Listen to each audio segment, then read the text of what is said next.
Hello दोस्तों, HDFC bank ने अपने फर्स्ट क्वार्टर के रिजल्ट जो है वो जारी कर दिए हैं। अब इस रिजल्ट में हम डिपॉजिट का नंबर देखेंगे, डिपॉजिट के साथ साथ एडवांसेज यानी लोन का नंबर हम देखेंगे और लोन के बाद हम देखेंगे कि बैंक का प्रॉफिट कैसा रहा और प्रॉफिट के साथ साथ हम ईपीएस और भी बहुत सारे नंबर जो हैं उनका हम एनालिसिस करेंगे वीडियो में। तो देखिए, बैंक का जब भी आप एनालिसिस करें डिपॉजिट जरूर देखें। तो अगर हम डिपॉजिट की बात करते हैं तो बैंक के पास टोटल जो डिपॉजिट अमाउंट है 23,79,100 करोड़ के आसपास जो है वो बैंक के पास टोटल डिपॉजिट है। अगर हम क्यू ऑन क्यू बेस पे डिपॉजिट देखते हैं तो हल्का सा आपको एक डिक्लाइन देखने को डिपॉजिट में जरूर नजर आएगा। अब डिपॉजिट जब क्वार्टर सेकंड के नंबर आएंगे तो हमें ये देखना होगा क्या डिपॉजिट जो है वो बढ़ते हैं या फिर हमें डिपॉजिट में एक डिसेंट या फिर डिक्लाइन देखने को मिलता है। डिपॉजिट के बाद अब हम चलते हैं एडवांसेस यानी लोन की तरफ चलते हैं। तो लोन अगर हम देख पा रहे हैं बैंक ने टोटल जो लोन दिए हैं वो 24,86,900 करोड़ के आसपास जो है बैंक ने टोटल लोन दिए हैं। प्रीवियस क्वार्टर से अगर हम कंपेयर करते हैं तो लोन बुक जो है इनकी वो कम हुई है, जो कि बैंक के लिए एक अच्छी बात नहीं है। तो डिपॉजिट भी गिरा है और डिपॉजिट के साथ साथ एडवांसेस यानी लोन जो है वो भी बैंक के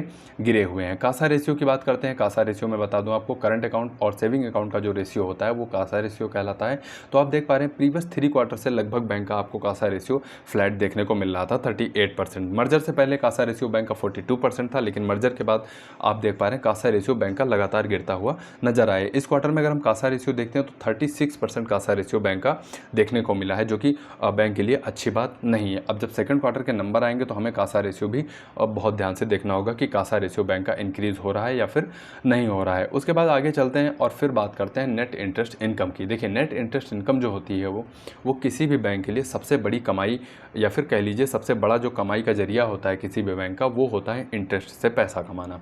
नेट इंटरेस्ट इनकम क्या होती है कि जो बैंक को हम लोग लोन लेते हैं उस पर जो इंटरेस्ट हम पेड करते हैं उससे, और या फिर जो हमें बैंक लोन देती है सेविंग अकाउंट पे, उसको माइनस करने के बाद नेट इंटरेस्ट इनकम आती है।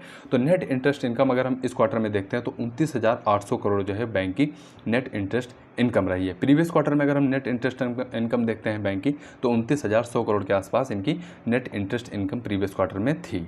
तो नेट इंटरेस्ट इनकम तो आप देख पा रहे हैं कि क्यू ऑन क्यू बेसिस पे इंक्रीज हुई है 3%। अब नेट इंटरेस्ट मार्जिन देखते हैं। नेट इंटरेस्ट मार्जिन किसी भी बैंक का अगर 3 से 6% के आसपास है या फिर बीच में है तो वो हेल्दी नेट इंटरेस्ट मार्जिन कहा जाएगा। एचडीएफसी का अगर हम देखते हैं तो नेट इंटरेस्ट मार्जिन जो इनका रहा है बैंक का 3.5% जो है वो रहा है।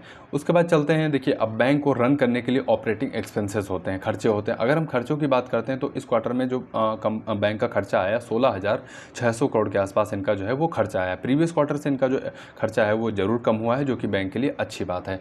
उसके बाद कॉस्ट टू इनकम रेशियो, आप जब भी किसी बैंक का एनालिसिस करें या फिर देखें रिजल्ट को तो उसमें कॉस्ट टू इनकम रेशियो जरूर देखिए। देखिए, बैंक का 41% कॉस्ट टू इनकम रेशियो रहा है। कॉस्ट टू इनकम रेशियो क्या होता है कि अगर 100 रुपये बैंक को कमाने पड़ रहे हैं तो उसमें 41 रुपीज़ जो है वो बैंक को अपनी तरफ से खर्चा करके तब 100 रुपये बैंक जो है वो कमा पा रही है। तो कॉस्ट टू इनकम रेशियो किसी भी बैंक का जितना कम रहता है वो बैंक के लिए काफ़ी हेल्दी माना जाता है। और फिर अब देखते हैं हम प्रॉफिट की।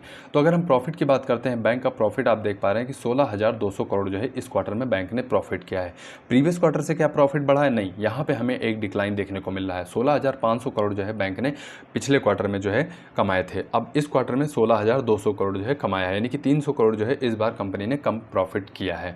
प्रीवियस क्वार्टर अगर दिसंबर में हम जाते हैं तो देख रहे हैं 16,400 करोड़। तो पिछले 3 क्वार्टर से आप देख पा रहे हैं 16,400, 500, 16,200 की रेंज में जो है प्रॉफिट है बैंक का वो लगातार बना हुआ है। वाई ऑन वाई बेस पे नंबर इसलिए कंपेयर करने वाले नहीं है क्योंकि अभी जो है मर्जर के नंबर के बाद अभी ये पूरे क्वार्टर के नंबर नहीं आ पाए हैं। अब इसके बाद जब सेकंड क्वार्टर के नंबर आएंगे तब हम वाई ऑन वाई बेस पे बैंक का कंपेयर कर पाएंगे। उसके बाद ईपीएस की बात करते हैं तो इस क्वार्टर में बैंक का ईपीएस जो रहा है वो 21 रुपये 30 पैसे के आसपास ईपीएस रहा है। प्रीवियस क्वार्टर से आप देख पा रहे हैं बैंक का ईपीएस भी आपको एक डिक्लाइन में देखने को मिल रहा है, यानी कि 21 रुपये 70 पैसे जो है प्रीवियस क्वार्टर में बैंक एक शेयर पे कमा रही थी और इस क्वार्टर में आप देख पा रहे हैं 21 रुपये 30 पैसे जो है बैंक का ईपीएस रहा है। उसके बाद एसेट क्वालिटी की तरफ चलते हैं। अब एसेट क्वालिटी यानी एनपीए ग्रॉस एनपीए की बात करते हैं तो बैंक जो लोन देती है वो लोन बैंक को वापस कितना मिलने में मुश्किल है वो रेशियो हम पता करते हैं कि एनपीए के थ्रू। तो अगर ग्रॉस एनपीए का नंबर हम देखते हैं तो आप देख पा रहे हैं कि प्रीवियस क्वार्टर में 1.2% था जीएनपीए। इस क्वार्टर में ग्रॉस एनपीए भी बैंक का इंक्रीज हुआ है। अगर हम नेट एनपीए की बात करते हैं तो पिछले 3 क्वार्टर से 0.3% हमें नेट एनपीए देखने को मिल रहा था, लेकिन इस क्वार्टर में आप देख पा रहे हैं बैंक का जो नेट एनपीए है वो 0.4% हो गया है। तो नेट एनपीए यहाँ पे बैंक का बढ़ा है, जो कि बैंक के लिए अच्छी बात नहीं है। नेट एनपीए किसी भी बैंक का जितना कम रहता है उतनी अच्छी बात होती है बैंक के लिए।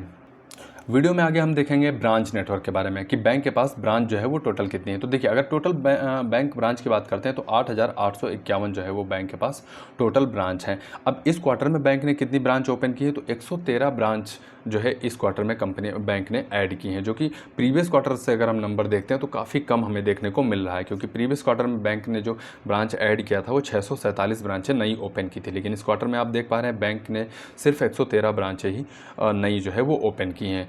तो इस तरह से 8,851 टोटल ब्रांचें हुई। कस्टमर नेटवर्क की अगर हम बात करते हैं, फिर कस्टमर बेस की बात करते हैं, तो आप देख पा रहे हैं कि 95 मिलियन, सॉरी ये नंबर जो है वो मिलियन में है, 95 मिलियन यानी कि 9 करोड़ 51 लाख के आसपास जो है बैंक के पास टोटल कस्टमर हैं। अगर हम प्रीवियस क्वार्टर से देखते हैं तो कस्टमर बेस इनका ज़रूर जो है वो हमें वो इंक्रीज़ उसमें देखने को मिला है। फिर कुछ रेशियो अगर हम देखते हैं तो प्रोविज़न, यानी कि प्रोविज़न क्या होता है कि अगर प्रोविज़न रेशियो ये बताता है कि बैंक के जो एनपीए हैं या फिर बैंक ने जो लोन दिया है जो एनपीए में जाएगा या फिर बैंक को जो लोन मिलने में दिक्कत होगी, उसके लिए बैंक अपनी तरफ से लोन फिल करने के लिए कितना तैयार है। तो अगर इसका रेशियो हम देखते हो तो 71% हमें पीसीआर रेशियो देखने को मिल रहा है, जो कि प्रीवियस क्वार्टर से आप देख पा रहे हैं गिरा हुआ है, जो कि बैंक के लिए अच्छी बात नहीं है। लेकिन अच्छी बात यह है कि ये 70% से ऊपर है। अगर किसी भी बैंक का 70% से नीचे पीसीआर रेशियो आता है तो वो एक बैंक के लिए रेड अलर्ट या फिर हमें उस पर नज़र रखने की ज़रूरत होती है। ओवरऑल वीडियो कैसा लगा आप कमेंट बॉक्स में ज़रूर बताइए, और वीडियो से अगर आपको थोड़ी बहुत भी जानकारी मिली है, 0.5 या 0.1% भी जानकारी आपको मिली है, तो चैनल को दोस्तों हमारे ज़रूर सब्सक्राइब करके रखिए। शेयर मार्केट से जुड़ी ऐसे ही कंपनियों का एनालिसिस हम आपके लिए करते रहेंगे। आपके कीमती समय के लिए आपका बहुत बहुत धन्यवाद।